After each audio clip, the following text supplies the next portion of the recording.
Thank you, Senator Leno.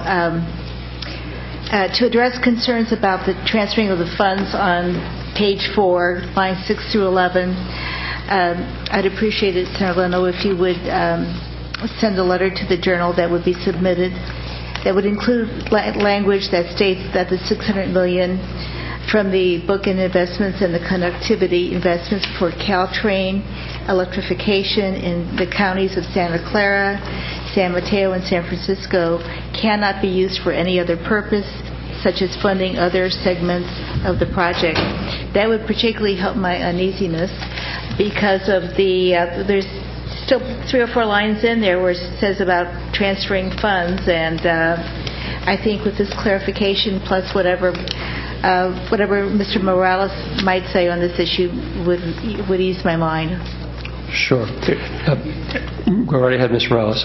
And Senator, that's actually what I was running up to talk about. Sure. It was to say that we would support a letter to the Journal along those lines and provide you whatever assurance that you need on that, so that there's absolutely no question of how those funds will be used.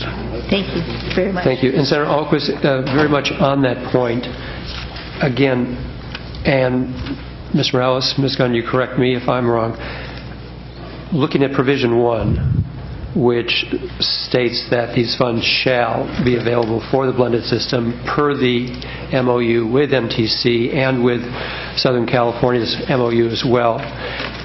And then moving on to provision 2 with regard to these transfers, as I think Ms. Gunn earlier explained, and this is really important for us all to understand, and I think this is the belt, but if we need the suspenders, we have that as well in your requested letter to the Journal, which has been accepted by Ms. Morales, that these transfers would be between state operations, local assistance. Okay. That's the transfer. It's all within the expenditure for the Bookend and blended system.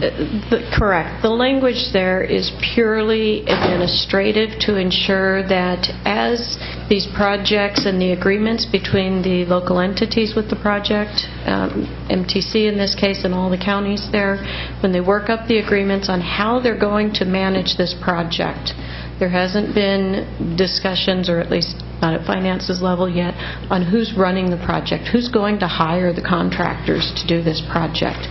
If it's MTC, then there is no issue. This is set up correctly to be expended as a local assistance item, and so High Speed Rail Authority will be able to fulfill their obligations in getting that money out to the region there.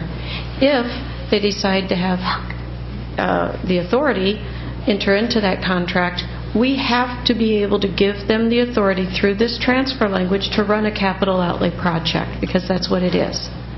And without this language, it would stop dead and have to wait until we came back to the legislature for additional authority for the High Speed Rail Authority to be able to then expend these monies for that very project. I understand that. Okay. There are a number of us, though, that have concerns about the way that section can be interpreted. And I believe that with the letters to the Journal by our chair, as well as by Mr.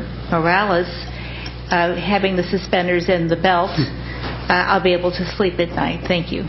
We want that. Yes. All right. Senator Smitty and then Senator